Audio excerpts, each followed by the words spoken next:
السلام علیکم ورحمۃ اللہ وبرکاتہ۔ الحمدللہ ہمارا 8ویں پارے کا 3rd لیکچر ہے یہ، اور اس میں ہم انشاءاللہ سورہ الاعراف شروع کریں گے اور اس میں اپنے رب کے احکامات کو جانیں گے اور ساتھ ساتھ احادیث کو بھی سنیں گے، اور انشاءاللہ اس کو اپنے عام روٹین کے معاملات میں لانے کی کوشش کریں گے۔ انشاءاللہ شروع کرتے ہیں۔ نحمده ونصلي على رسوله الكريم، اما بعد فاعوذ بالله من الشيطان الرجيم، بسم الله الرحمن الرحيم۔ ربي شرح لي صدري ويسر لي امري واحلل عقدة من لساني يفقهوا قولي واجعل لي وزيرا من اهلي ربي زدني علما ربي زدني علما اللهم فقهنا في الدين اللهم فقهنا في الدين آمین ثم آمین۔ سورۃ الاعراف۔ بسم اللہ الرحمن الرحیم، الف لام میم صاد، کتاب انزل الیک فلا یکن فی صدرک حرج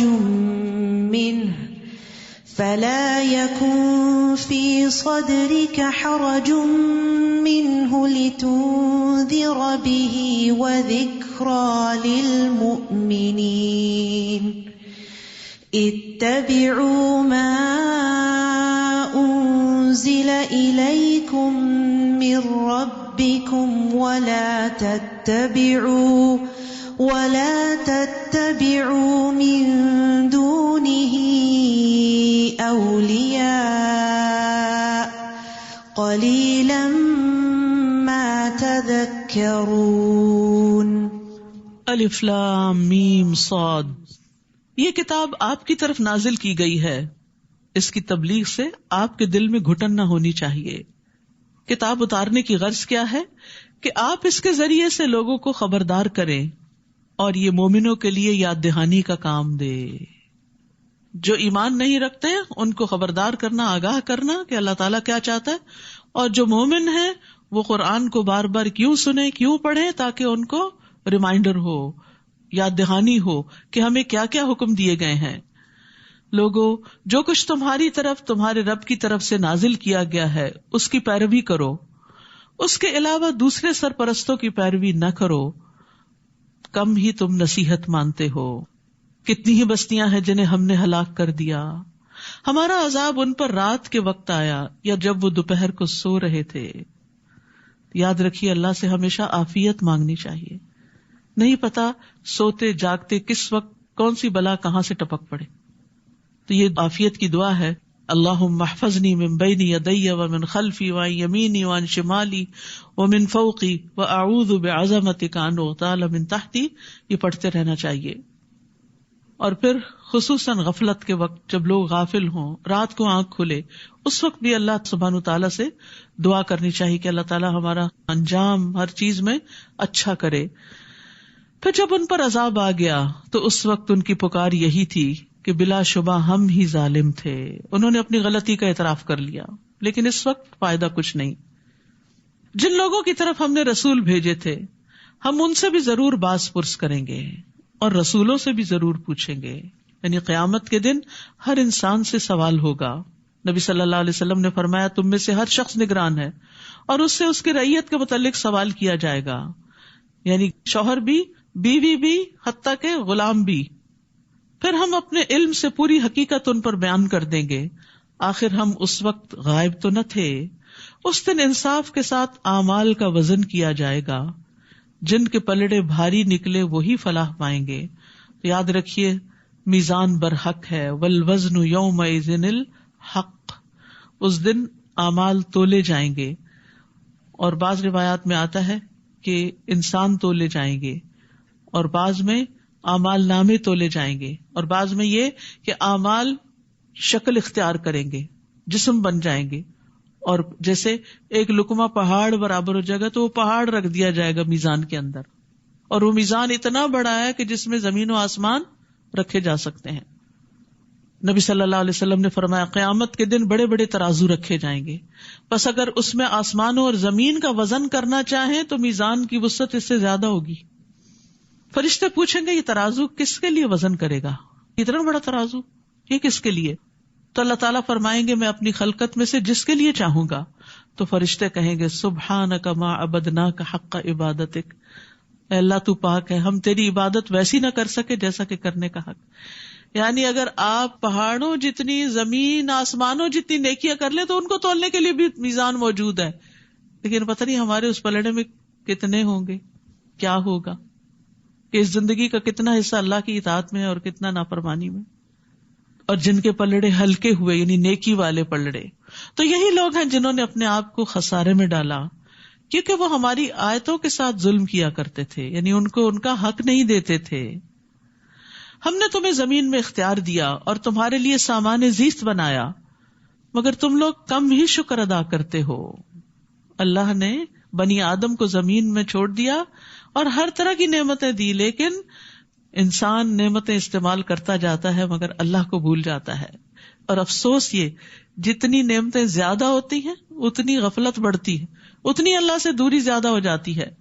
وَلَقَدْ خَلَقْنَاكُمْ، اور یقیناً ہم نے ہی تم کو پیدا کیا ہے، ثُمَّ صَوَّرْنَاكُمْ، پھر ہم نے تمہاری صورت بنائی ہے۔ یہ شکلیں اللہ کی بنائی ہوئی ہے، اللہ کی کاریگری ہے، یہ اس کا ڈیزائن ہے۔ پھر ہم نے فرشتوں سے کہا کہ آدم کو سجدہ کرو، تو ابلیس کے سوا سب نے سجدہ کیا، ابلیس نے سجدہ نہ کیا۔ اللہ تعالیٰ نے اس سے پوچھا جب میں نے تجھے سجدہ کرنے کا حکم دیا تھا تو پھر کس بات نے تجھے سجدہ کرنے سے روک دیا؟ کہنے لگا میں آدم سے بہتر ہوں، کیونکہ تو نے مجھے آگ سے پیدا کیا اور اسے مٹی سے۔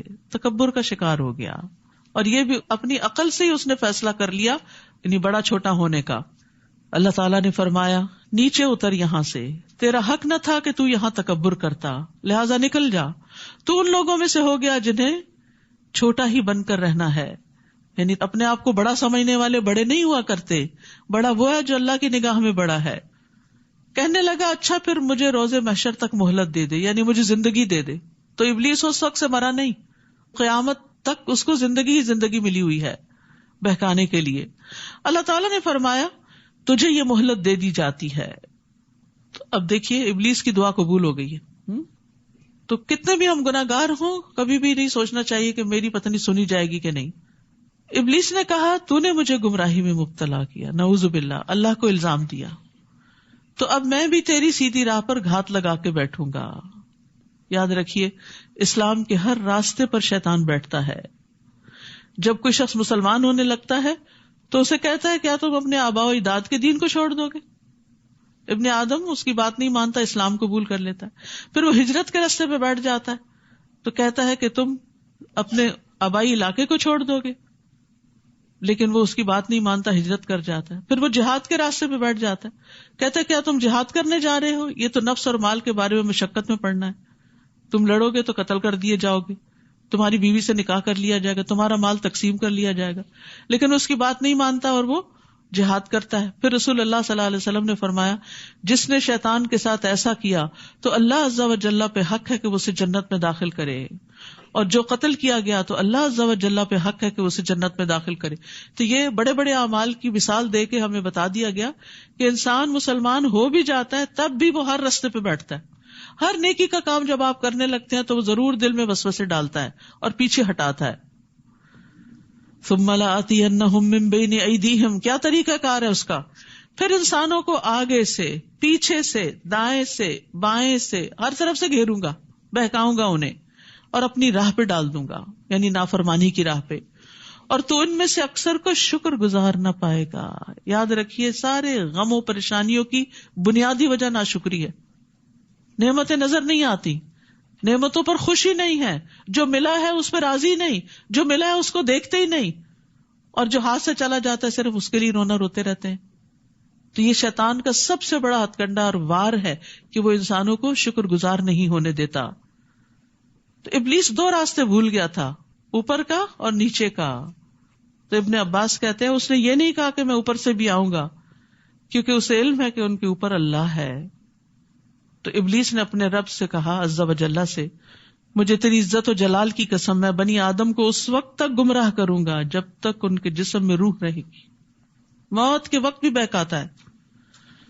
تو اس کو اس کے رب عز و جل نے فرمایا مجھے اپنی عزت اور اپنے جلال کی قسم جب تک وہ مجھ سے معافی مانگتے رہیں گے میں انہیں معاف کرتا رہوں گا. اللہ آخر تک ہمارے ہوش حواس اس طرح قائم رکھے کہ ہم توبہ کر کے لا الہ الا اللہ پڑھ کے دنیا سے رخصت ہوں اور شیطان دشمن کے پندے سے نکل جائیں. کیونکہ اس وقت بھی بہکاتا ہے، تمہیں تمہارا علم کام آ گیا، تم تو بڑے نیک تھے، تمہیں تو فکر کی بات ہی نہیں. اللہ تعالیٰ نے فرمایا یہاں سے نکل جا، تو میری درگاہ سے ٹھکرایا ہوا اور رسوا شدہ مخلوق ہے. یاد رکھ انسانوں میں سے جو بھی تیری پیروی کرے گا تیرے سمیت ان سب سے جہنم کو بھر دوں گا. استغفر اللہ. تو شیطان کا راستہ جہنم کا راستہ ہے، صراط مستقیم جنت کا راستہ ہے. اور اے آدم تو اور تیری بیوی دونوں اس جنت میں رہو اور جہاں سے جی چاہے کھاؤ، مگر اس درخت کے قریب بھی نہ جانا ورنہ ظالموں میں سے ہو جاؤ گے. بس ایک درخت سے روک دیا گیا، باقی سب آزادی. اور یہ سب امتحان کے لیے ہو رہا تھا. پھر شیطان نے ان دونوں کے دل میں وسوسہ ڈالا تاکہ ان کی شرمگاہیں جو ایک دوسرے سے چھپائی گئی تھی ان کے سامنے کھول دے، یعنی ان کو ننگا کرنا چاہتا تھا. لباس انسان کی عزت بھی ہے، زینت بھی ہے، ستر کا باعث بھی ہے. اس کے قابل شرم حصوں کو چھپاتا ہے اور اس کو خوبصورت بناتا ہے. گندگی والے مقامات اگر لوگوں کو نظر آتے رہیں تو لوگ نفرت کریں، لیکن شیطان نے ان کے لیے ایسی چال چلی کہ ان کا لباس اتر جائے. تمہیں تمہارے رب نے اس درخت سے صرف اس لیے روکا ہے کہ کہیں تم فرشتے نہ بن جاؤ یا تم ہمیشہ یہاں رہنے والے نہ بن جاؤ. کیسا دھوکہ دیا، بھلوا دیا کہ یہاں تو ہمیشہ رہنا ہی نہیں ہے، تو ٹیسٹ کے لیے آئے ہیں یہاں. تو یاد رکھیے آج دنیا میں بھی شیطان انسان کے پیچھے ہوتا ہے اور وہ برائیوں کو اس کے لیے خوشنما بناتا ہے، اس کو وسوسے ڈالتا ہے اور جن چیزوں سے اللہ نے روکا ہے ان کے فائدے بتاتا ہے. تو اس لیے بڑا ضروری ہے کہ شیطان کی چالوں کو سمجھیں. یہ کتاب ہے عربی کی، اس کا ترجمہ اور اس کے آڈیوز وغیرہ موجود ہے، مقائد الشیطان کی، شیطان کیسے کیسے چالیں چلتا ہے. تو ہم سب کو اپنے دشمن کی چالوں کا پتہ ہونا چاہیے. وقاسمہما، پھر ان دونوں کے سامنے قسم کھا لی کہ میں فی الواقع تمہارا خیر خواہ ہوں. سبحان اللہ، سخت جھوٹا، لیکن جھوٹی قسم کھا کے تسلی دلا رہا ہے. چنانچہ ان دونوں کو دھوکہ دے کر آہستہ آہستہ اس نے اپنی بات پہ مائل کر ہی لیا. پھر جب انہوں نے اس درخت کو چکھ لیا، فلما ذاق، وہ چکھا ہی تھا، ایک ہی لقمہ منہ میں ڈالا تھا، پیٹ بھر کے نہیں کھایا تھا، چکھا ہی تھا، تو ان کی شرمگاہیں ایک دوسرے پہ ظاہر ہو گئیں. وہ نورانی لباس، جنت کا لباس اتروا لیا گیا اور وہ جنت کے پتے اپنی شرمگاہوں پہ چپکانے لگے، کیونکہ حیا فطری طور پر انسان کے اندر رکھ دیا گیا ہے. اس وقت ان کے رب نے انہیں پکارا کہ کیا میں نے تمہیں اس درخت سے روکا نہ تھا اور یہ نہ کہا تھا کہ شیطان تمہارا کھلا دشمن ہے؟ قالا، دونوں کہنے لگے ربنا ظلمنا انفسنا وان لم تغفر لنا وترحمنا لنکونن من الخاسرین. اے ہمارے رب، ہم نے اپنے آپ پر ظلم کیا، اگر تو نے ہمیں معاف نہ کیا اور ہم پر رحم نہ کیا تو ہم بہت نقصان اٹھانے والوں میں سے ہو جائیں گے. یہ ہے فرق شیطان اور انسان کا کہ شیطان نے جب نافرمانی کی تو اکڑ گیا اور ڈٹائی کی. آدم اور حوا سے جب غلطی ہوئی تو انہوں نے فوراً توبہ کی، اپنے رب کو راضی کر لیا. ہمارے سامنے یہ دونوں راستے ہیں. ہم فرشتے نہیں ہیں کہ غلطی نہ کریں، غلطی ہوگی ہم سے، نہ چاہتے ہوئے بھی پھسلن ہو جاتی ہے. جب کوئی پھسل کے گرتا تو کیا وہ چاہتا ہے کہ پھسلے؟ نہیں، پتہ نہیں چلتا. اسی طرح انسان سے بھی بھول چوک ہوتی رہتی ہے، پھسلن ہے اس راستے پر. لیکن مومن پھسلنے کے بعد وہیں لیٹ نہیں رہتا، اٹھ جاتا ہے اور توبہ کرتا ہے، اپنے آپ کو جھاڑتا ہے، اگر کوئی گندگی لگ گئی ہو اس کو اتارتا ہے اور صاف ستھرا ہو کے دوبارہ اپنے راستے پہ چل پڑتا ہے. اور یہی مومن کی شان ہوتی ہے. جبکہ شیطانی روش کیا ہے، شیطانی طریقہ کیا ہے؟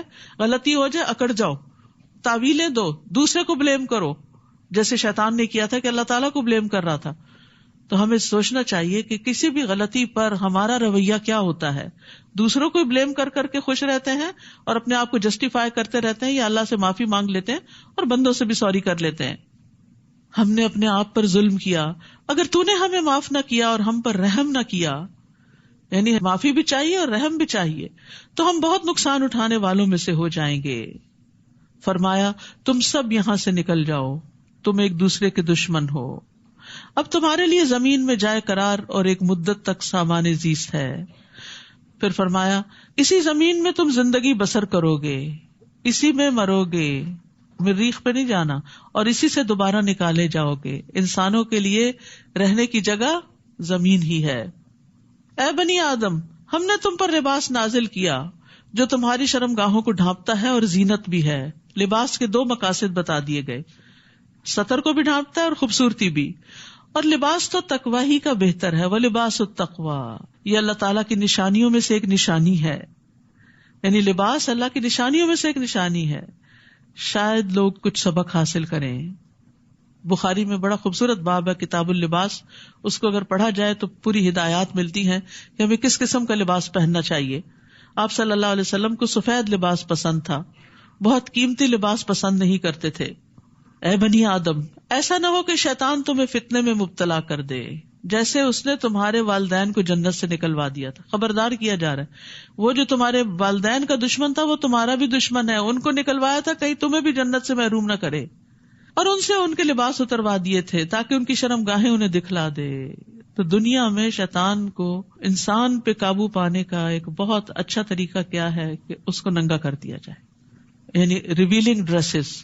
اور اس میں آپ دیکھیے کہ مردوں کے مقابلے میں عورتیں زیادہ ریویلنگ ڈریسز پہنتی ہیں کہ جن سے جسم ننگا ہوتا ہے. بعض اوقات شادی کے موقع پہ ایسے ڈریسز یا تو سلیو لیس یا آرگینزا وغیرہ کے بازو لگا لیتے ہیں جو نہ ہونے کے برابر. اسی طرح بعض اوقات اتنا ٹائٹ لباس کے جس سینے کو ڈھانکنے کا حکم دیا وہی سب سے زیادہ نمایاں ہو رہا ہوتا ہے. اس کو عورت کی آزادی سمجھ دیا گیا. یہ بھی ایک خوش فہمی ہے کہ اپنے جسم کو نمایاں کرنا آزادی کہاں کی. اس کے بعد جس طرح کی مشکلات آتی ہیں وہ انسان کو آزاد تو نہیں رہنے دیتی. جس طرح کی ہراسمنٹ ہوتی ہے اور جس طرح کی پریشانیاں دیکھنی پڑتی ہیں ان کاموں سے, وہ آزادی نہیں ہے. عورت کے لیے عزت کا مقام اس کی قابلیت ہے, اس کا تقویٰ ہے کہ وہ اپنے اعمال کی بنا پر مقام پیدا کرے, نہ کہ اپنے جسم کو ننگا کر کے دوسروں کی نظر میں جچے اور دوسروں کے لیے ایک زینت کا سامان بن جائے. تو تنگ لباس یا چھوٹا لباس یا باریک لباس پہن کر انسان دراصل دوسروں کے ہاتھ میں ایک پپٹ سا بن جاتا ہے کہ جیسے وہ چاہتے ہیں ہم ویسے ایکٹ کر رہے ہیں, اس طرح بن رہے ہیں. پپٹ کیا ہوتی کہ آپ جس طرح اس کو چلاتے ہیں ویسے وہ چلتی. تو اگر ہم لوگوں کے چلانے پہ چل رہے ہیں, جیسا وہ لباس پسند کرتے ہیں ہم وہ پہن رہے ہیں, تو پھر ہماری اپنی سوچ سمجھ کہاں ہے اور اللہ کا حکم کہاں ہے. تو یاد رکھیے عورت کے لیے خاص طور پر ایک بہت بڑی آزمائش ہے, اور یہ اس کے جنت میں جانے کے راستے میں رکاوٹ بھی ہے, کیونکہ نبی صلی اللہ علیہ وسلم نے فرمایا جہنمیوں کی 2 قسمیں میں نے ابھی تک نہیں دیکھی. یعنی آپ صلی اللہ علیہ وسلم کے زمانے میں یہ لوگ نہیں تھے. ایک وہ جن کے پاس بیل کے دموں جیسے کوڑے ہوں گے جن سے وہ لوگوں کو ماریں گے, یعنی ظالم حکمران. دوسری وہ عورتیں جو کپڑے پہننے کے باوجود ننگی ہوں گی, مائل ہونے والی اور دوسروں کو مائل کرنے والی, یعنی خود مردوں کی طرف اٹریکٹ ہوں گی اور ان کو اپنی طرف اٹریکٹ کریں گی. ان کے سر بختی اونٹ کے کوہان کی طرح ہیں. خاص طور پر ہیئر سٹائل کی بات کی گئی ہے, اونچے سر. ایسی عورتیں جنت میں داخل نہیں ہوں گی اور نہ ہی اس کی خوشبو پائیں گی, حالانکہ اس کی خوشبو اس طرح لمبے فاصلے سے آتی ہے. تو یاد رکھیے اللہ سبحانہ تعالیٰ نے قرآن میں اور نبی صلی اللہ علیہ وسلم نے سنت میں واضح کر دیا کہ ایک عورت کا لباس کیسے ہونا چاہیے. مردوں کا بھی, یعنی کہ مردوں کو اجازت ہے, کیونکہ اہل عرب جو تھے ننگے طواف کرتے تھے. شیطان نے ان کو یہ سجھا دیا کہ جن کپڑوں میں تم گناہ کرتے ہو ان میں تم اللہ کی عبادت نہ کرو. حالانکہ اللہ سبحانہ تعالیٰ کو حکم کیا تھا خذوا زینتکم عند کل مسجد, ہر عبادت گاہ میں اپنی زینت اختیار کرو, یعنی مناسب لباس پہن کر عبادت کرو. اے بنی آدم, ایسا نہ ہو کہ شیطان تمہیں فتنے میں مبتلا کر دے جیسا کہ اس نے تمہارے والدین کو جنت سے نکلوا دیا اور ان سے ان کے لباس اتروا دیے تاکہ ان کی شرمگاہیں انہیں دکھلا دے. وہ اور اس کا قبیلہ تمہیں ایسی جگہ سے دیکھتے ہیں جہاں سے تم انہیں نہیں دیکھ سکتے.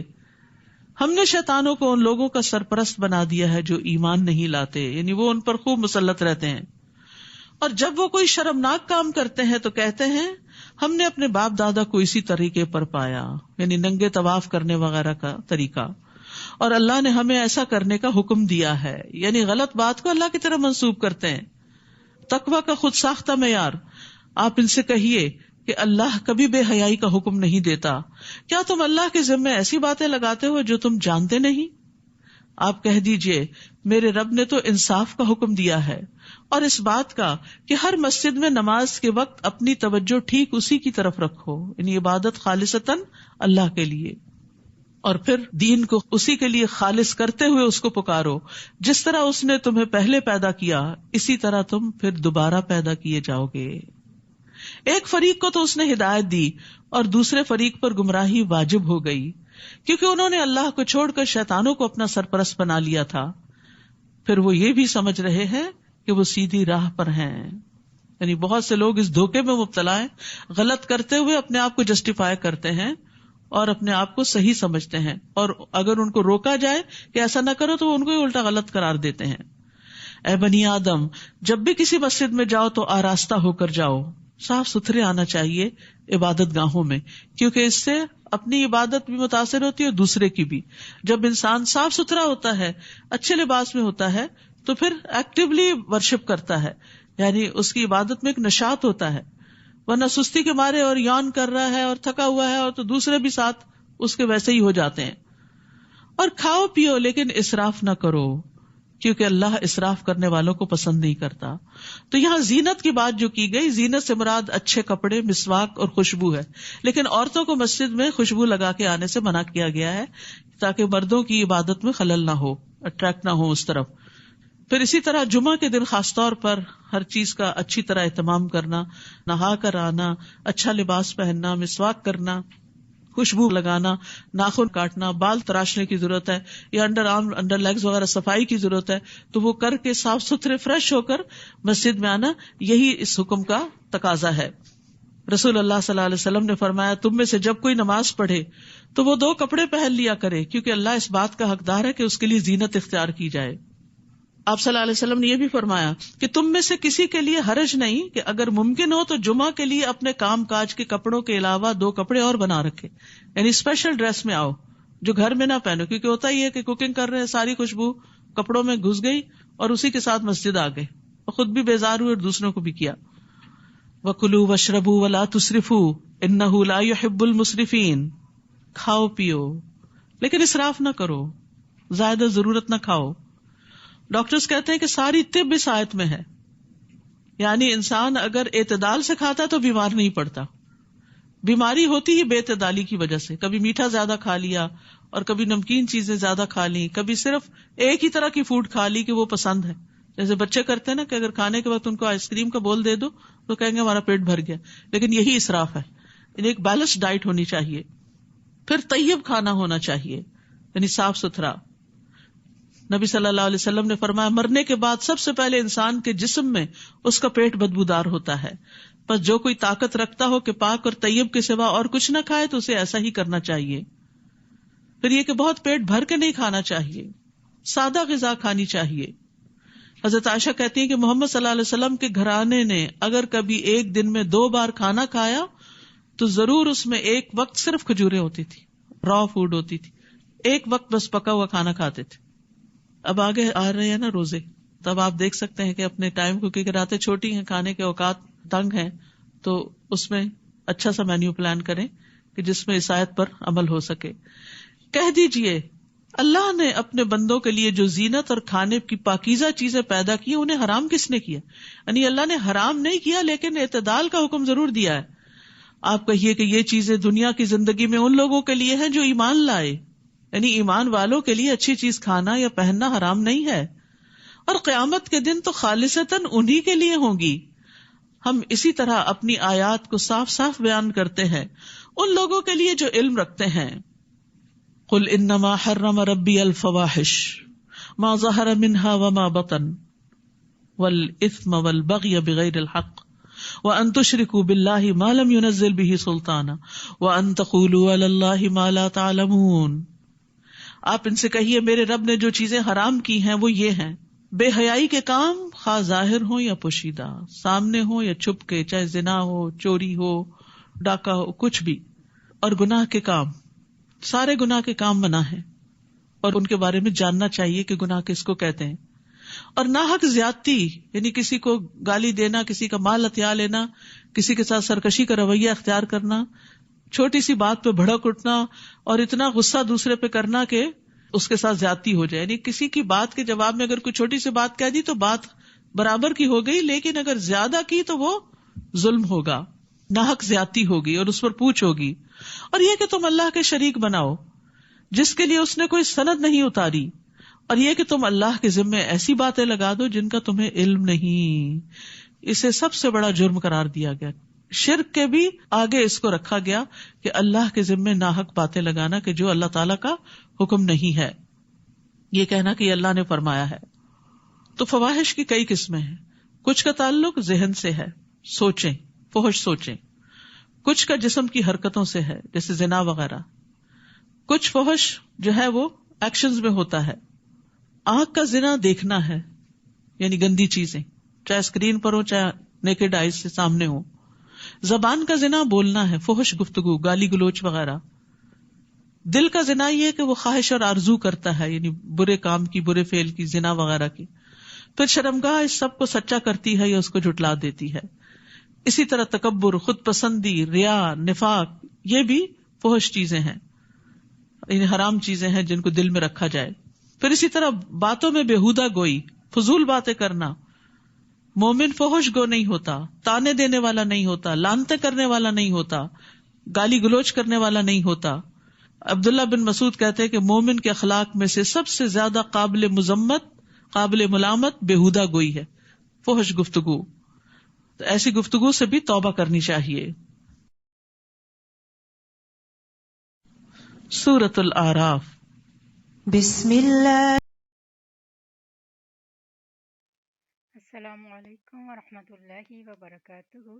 آج ہم نے سورہ الاعراف کی آیت نمبر 33 تک ابھی لیکچر سنا ہے، اور اس میں ہمیں لباس کے بارے میں بہت کچھ جاننے کا موقع ملا ہے. اور اس لیے کہ جب بھی کہیں پردے کی بات ہوتی ہے تو خواتین کہتے ہیں کہ قرآن پاک میں کہاں لکھا ہے کہ پردہ کرنا چاہیے. تو یہاں پہ لباس کی بات ہوئی. اس کے بعد سورہ نور میں بھی انشاءاللہ دوپٹے کی اہمیت اور اس کو لینے کا طریقہ سب کچھ اس کی وضاحت ہمیں ملتی ہے. اور اس کے بعد سورہ احزاب میں ہمیں گھر سے باہر نکلنے کے وقت ہمارا کیسا لباس ہونا چاہیے، ہمیں اس کی وضاحت ملتی ہے. امید ہے کہ بہنیں جو کچھ سنیں گی اس پر عمل کرنے کی کوشش بھی کریں گی، اور اللہ تعالیٰ اس سلسلے میں ہماری رہنمائی فرمائے اور آسانیاں عطا فرمائے کہ ہم جو کچھ سیکھ رہے ہیں اس کو اپنے عمل میں لا سکیں. جزاک اللہ خیر.